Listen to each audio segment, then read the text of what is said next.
السلام علیکم ورحمۃ اللہ وبرکاتہ۔ دوستو، اگر دکان پر گاہک نہیں آتے یا جاب کے ٹارگٹس پورے نہیں ہوتے تو پھر آپ یہ وظیفہ آپ کے لیے ہے، یہ وظیفہ کر لیں، کیونکہ یہ اکثر جو آج کل کمنٹس میں مجھ سے جو بات ہو رہی تھی، جو اپنا واٹس ایپ پہ بھی بات ہو رہی تھی، جو ریکویسٹ آ رہی تھی، وہ یہ کہ کاروباری حضرات خاص طور پہ اس بات کو لے کے پریشان تھے کہ لاکھوں کروڑوں روپے لگا کر بزنس سٹارٹ کیا ہوا ہے اور بزنس جو ہے وہ کر کے بیٹھے ہوئے ہیں اور کسٹمرز وہ نہیں آ رہے، اخراجات زیادہ ہیں۔ مطلب یہ کہ کئی دوست احباب نے یہاں تک بتایا کہ ہم سے تو جو ہے وہ ملازمین کی تنخواہیں بھی پوری نہیں ہو رہی، یوٹیلیٹی بلز جو ہے وہ بہت زیادہ انکریز ہو گئے جو ہم سے ادا نہیں ہو پا رہے، کیونکہ بزنس کا ٹرن اوور جو ہے وہ بہت کم ہو گیا ہے، کسٹمرز جو ہے وہ شاپ پہ نہیں آ رہے۔ ہمارے شہر میں تو خاص طور پہ زیادہ تر انڈسٹری جو ہے وہ فوڈ سے ریلیٹڈ ہو گئی ہے زیادہ، یا ریئل اسٹیٹ کے لوگ ہیں، تو ان کا بھی یہی شکوہ آتا ہے جی کہ کسٹمر ہی نہیں آ رہے۔ مطلب ہے کہ دن بدن ہر نئے دن ایک نیا ریسٹورینٹ جو ہے وہ شہر میں اوپن ہو جاتا ہے اور کسٹمر جو ہے وہ ناپید ہے، کیونکہ اوبیسلی بات یہ ہے کہ پیئنگ کیپیسٹی کسٹمر کی نہیں ہے تو وہ نہیں آتے۔ تو یہ مسائل جو ہے بزنس مین کمیونٹی خاص طور پہ فیس کر رہی ہے، تو اس کے لیے کہا گیا کہ کوئی وظیفہ ایسا بتائیں جس سے کہ کسٹمرز کی آمد و رفت میں اضافہ ہو جائے۔ اور دوسرا یہ ہے کہ جاب والے حضرات جو ہیں وہ بہت پوچھتے ہیں کہ جو جاب کرتے ہیں تو آپ کو سیلز اورینٹڈ جن کی مارکیٹنگ کی جاب ہے، تو وہاں پر ایک سب سے بڑا جو خوف یا جو تلوار جو ہے اس کے سر پہ لٹک رہی ہوتی ہے وہ ہے ٹارگٹس کی۔ تو ٹارگٹس جو ہے وہ پورے نہیں ہو رہے، اگر ٹارگٹس پورے نہیں ہوتے تو پھر آپ کو پتہ ہے کہ اس میں ان کی سیلریز میں کٹ لگ جاتا ہے، یا ان کے ایکسپینس یا ان کے بونسز روک لیے جاتے ہیں، کیونکہ اوبیسلی میں بھی خود مارکیٹنگ سے ریلیٹڈ رہا ہوں۔ تو ایسی صورتحال میں اگر آپ کو یہ پرابلم آ رہا ہے کہ آپ کے جو ہے وہ ٹارگٹس پورے نہیں ہو رہے، تو اس کے لیے بھی میں آپ کو یہ وظیفہ جو ہے وہ بتانے لگا ہوں، یہ دونوں مسائل والے لوگوں کے لیے اور اس کے علاوہ بھی خیر و برکت کے لیے اچھی چیز ہے۔ تو اب آپ نے کرنا یہ ہے کہ اگر تو آپ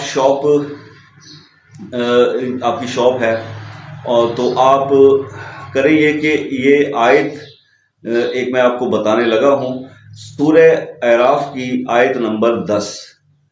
سورہ اعراف کی آیت نمبر 10۔ اس آیت کو آپ اگر تو آپ خود نمازی ہیں، تھوڑا آپ پرہیزگاری کرتے ہیں، تو پھر تو آپ خود اس کو کسی کاغذ پر، سفید کاغذ پر بلیک قلم سے آپ اس کو لکھ لیں، اچھا خوبصورت کر کے، زبر زیر کا خیال رکھیے گا۔ اور اگر آپ میں تھوڑا سا ہر انسان میں کمی کوتاہی ہوتی ہے تو دین میں آپ کو سجیسٹ کروں گا کہ کوئی نیک بندہ آپ تلاش کر لیں۔ ہم ہر علاقے میں ہوتا ہے، ہمارے نیئر اباؤٹس میں، پڑوس میں کوئی 5 وقت کا نمازی آپ کو نظر آئے، کوئی بزرگ آدمی نظر آئے، تو آپ سمجھتے ہوں کہ یہ بڑا نیک ہے، پرہیزگار ہے، آپ کے پیرنٹس میں سے کوئی ہو سکتا ہے، تو یہ آپ اس سے ریکویسٹ کر کے ہی آپ اس کو ایک وائٹ کاغذ پہ سورہ اعراف کی آیت نمبر 10 بلیک پین سے یہ لکھوا دیں، اور اس کو لکھوا کر آپ اپنی شاپ پہ اونچی جگہ پہ لگا دیں،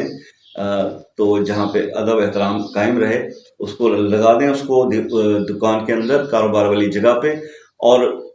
جو لوگ جاب کرتے ہیں وہ اس کو اپنے پرس میں محفوظ کر لیں۔ تو ایک تو یہ عمل آپ کا ہو گیا، جو کسٹمرز آپ کی جو ہے وہ اس کا ٹرن اوور بڑھ جائے گا، اور دکان پہ رش جو ہے وہ گاہکوں کا پھر دوبارہ سے آنا شروع ہو جائے گا۔ ایک تو یہ آپ عمل کریں گے، دوسرا پھر نیز اس کے ساتھ سیکنڈری جو مطلب سپورٹنگ چیز ہے وہ جو کرنی ہے، وہ آپ نے وہ یہ کرنی ہے کہ اگر آپ شاپ اونر ہیں اور آپ دکان پہ گاہکوں کے رش کے لیے یہ وظیفہ کر رہے ہیں، تو دین آپ نے اپنی شاپ پر ہی بیٹھے ہوئے کسی بھی ٹائم پہ دن کے 12 سے 1 بجے کے درمیان یہ عمل نہیں کرنا، لیکن آپ نے اس کے علاوہ بیٹھے ہوئے، کیونکہ ظاہر ہے جب ویٹ کر رہے ہیں اور کسٹمر نہیں ہے تو آپ نے فضول موبائل کی اسکرولنگ کرنے سے بہتر ہے کہ آپ یا رحیمو، اللہ کا نام ہے یا رحیمو، یہ آپ نے 5 تسبیح ایٹ دی اسپاٹ اپنی شاپ پہ بیٹھ کے اس کو پڑھ لینا ہے۔ تو یہ آپ کا عمل ہو گیا، اس کو کریں گے تو آپ دیکھیں گے کہ وہ آپ کے کسٹمر جو ہے اس یعنی کہ کہتے ہیں کہ مطلب رش پڑ جائے گا آپ کی شاپ پہ گاہکوں کا۔ تو یہ دکاندار حضرات کے لیے، اور جو جاب والے، کیونکہ میں ساتھ ساتھ دونوں کو لے کے چل رہا ہوں، تو جو جاب والے دوست ہیں جن کا ٹارگٹس وغیرہ نہیں ہو رہے، تو وہ گھر پہ یا اپنے آفس میں جہاں ان کو ٹائم ملے، تو دن کے 12 اور 1 بجے کا ٹائم چھوڑ کے اس میں یہ تسبیح نہیں پڑھنی، اس کے علاوہ یا رحیمو 500 بار، یعنی 5 تسبیح یا رحیمو کی، اللہ کا نام ہے یا رحیمو، اس کی وہ جاب والے جو حضرات ہیں وہ یا تو گھر میں پڑھ لیں، یا پھر وہ اس کو اپنے آفس میں بیٹھ کر بھی اس کو پڑھ سکتے ہیں، لیکن آفس میں اگر ٹائم ملے تو، یہ نہیں کہ سارے کام کاج چھوڑ کے، اور باس اس بات پہ بھی ناراض ہو جائے کہ یہ یہاں بیٹھا تسبیحیں پڑھ رہا ہے، تو اس چیز کو مد نظر رکھتے ہوئے تو آپ یہ وظیفہ کریں انشاءاللہ. آپ دونوں کے مسائل جو ہیں، جو میرے اس فیلڈ سے بلونگ کرتے ہیں دوست، جو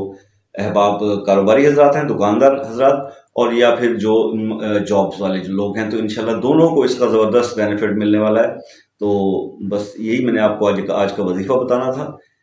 دعاؤں میں یاد رکھیے گا. ملتے ہیں نیکسٹ ویڈیو میں، تب تک کے لیے اللہ حافظ.